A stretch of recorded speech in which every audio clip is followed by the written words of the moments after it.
আসসালামু আলাইকুম viewers, welcome back to my channel শখের আগ্রহ। আমার নতুন আরেকটি ভিডিওতে আপনাদেরকে স্বাগতম জানাচ্ছি। তো আমার আজকের ভিডিওটা হলো ফুলটুসি এবং ফুলটুসির বেবিদেরকে নিয়ে। তো আমার ফুলটুসি এবং ফুলটুসির বেবিদেরকে আজকে বাহিরে ছেড়ে দিয়েছি, কারণ কয়েকদিন যাবৎ বৃষ্টির কারণে মুরগিগুলোকে আটকে রেখে খুবই দুর্বল বানিয়ে ফেলেছি। তো বৃষ্টি কমার সাথে সাথেই আমি আজকে সকাল সকাল ফুলটুসি এবং ফুলটুসির বেবিদেরকে বাহিরে ছেড়ে দিয়েছি। আর ছেড়ে দেওয়ার সাথে সাথেই দেখেন ওরা কিভাবে মাটিতে গোসল করছে। আর মুরগিরা মাটিতে গোসল করে এটা তো অবশ্যই আপনারা জানেন, আর যারা না জানেন তারা জেনে রাখেন, কারণ মুরগিরা মাটিতে গোসল করতে পছন্দ করে। এই যে দেখেন বাচ্চা এবং ফুলটুসি সবাই মাটি পেয়ে কি খুশি, আর মাটিতে আছড়াআছড়ি করছে, মাটি মুখ দিয়ে টেনে টেনে তাদের গায়ে দিচ্ছে, কারণ তারা মাটি দিয়ে গোসল করছে আর মাটিতে শুয়ে বসে থাকতে ওদের খুব ভালো লাগে। ফুলটুসি এবং বাচ্চারা খুবই হ্যাপি, কারণ আজকে তাদেরকে আমি সকাল সকাল বাহিরে ছেড়ে দিয়েছি। আর ওরা বাহিরে ছাড়া থাকতেই সবচেয়ে বেশি পছন্দ করে। আর আমার মুরগিগুলোকে আমি বেশিরভাগ ছেড়ে দিয়েই পালন করি। আর যদি বৃষ্টি বাদল হয় তাহলে ওদেরকে আমি একটু আটকিয়ে রাখি, কারণ বৃষ্টিতে যদি ছেড়ে দিই তাহলে ওরা অসুস্থ হয়ে পড়বে ভিজে ভিজে।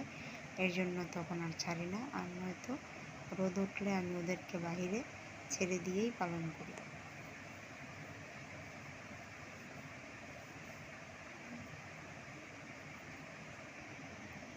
তো আমি আমার এই মুরগিটার নাম রেখেছি ফুলটুসি। আমার ফুলটুসি এবং ফুলটুসির বেবিদেরকে আপনাদের কাছে কেমন লাগলো অবশ্যই কমেন্ট করে জানাবেন। আর যারা আমার ভিডিওটা নতুন দেখছেন তাদের কাছে অনুরোধ, আমার চ্যানেলটাকে সাবস্ক্রাইব করে চ্যানেলের পাশেই থাকবেন আর ভিডিওটাতে একটা লাইক দিয়ে দিবেন। আমার ফুলটুসির 13টি বাচ্চা হয়েছে, তো সেখান থেকে 6টি বাচ্চা হয়েছে গলা ছিল, আর বাকিগুলো গলা ছিঁড়া ছাড়া। তো এখনো পর্যন্ত বোঝা যায় না যে কয়টা বাচ্চা মুরগি হবে আর কয়টা বাচ্চা মোরগ হবে। তো কিছুদিন পরই আমি বুঝতে পারবো যে এখান থেকে কয়টা বাচ্চা মুরগি এবং কয়টা বাচ্চা মোরগ। তো সেই আপডেটও আমি আপনাদের সাথে শেয়ার করব।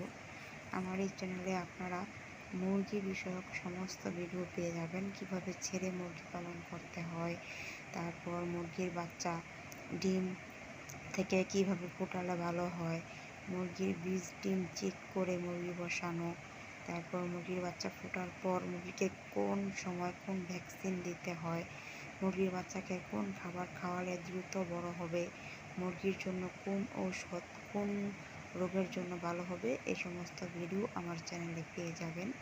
তো যারা নাকি আমার মতো দেশি মুরগি পালন করেন তারা অবশ্যই আমার চ্যানেলটাকে সাবস্ক্রাইব করে চ্যানেলের পাশেই থাকবেন, তাহলে আশা করছি আমার ভিডিও থেকে আপনাদের খুব উপকার হবে। আর যদি না পারেন তারপরেও যদি আমার ফুলটুসি এবং ফুলটুসির বাচ্চাদেরকে ভালো লেগে থাকে তাহলেও আমার চ্যানেলটাকে সাবস্ক্রাইব করে চ্যানেলের পাশেই থাকবেন। তো এই বাচ্চাগুলোকে আমার চোখের সামনে বেড়ে উঠতে দেখে আমার খুব ভালো লাগে। আমি আসলে শখের বশেই মুরগি পালন করছি, তো সেই কারণে আমি আমার চ্যানেলের নাম দিয়েছি শখের আগ্রহ।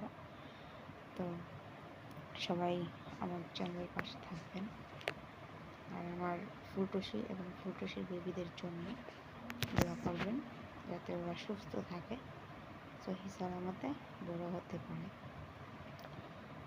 ফুলটুসির বাচ্চাদেরকে আমি আপাতত খাবার দিচ্ছি হলো সোনালি স্টার্টার ফিড আর হচ্ছে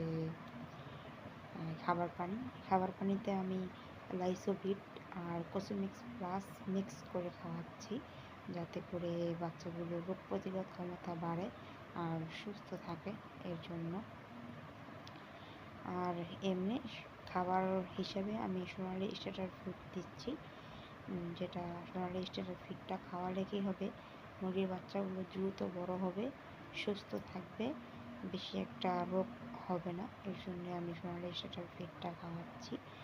আর হচ্ছে বাচ্চাগুলোর সাথে সাথে আমি আমার ফুটুসিকে একটু আলাদা করে ধান, গম, ভুট্টা ভাঙ্গা এগুলোর মিক্স খেতে দিচ্ছি, কেননা সোনালি স্টার্টার ফিড হচ্ছে বাচ্চাদের খাবার।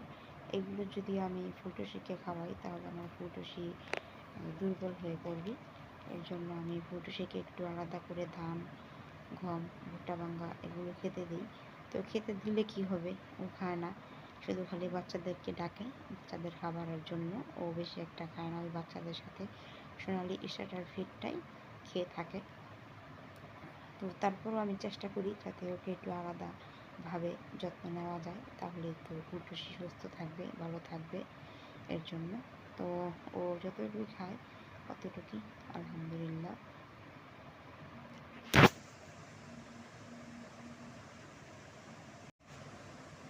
তো আমার ফুটুসি এবং ফুটুসির বেবিদের ভিডিওর আপডেট পেতে আমার চ্যানেলটাকে সাবস্ক্রাইব করে চ্যানেলের পাশেই থাকবেন।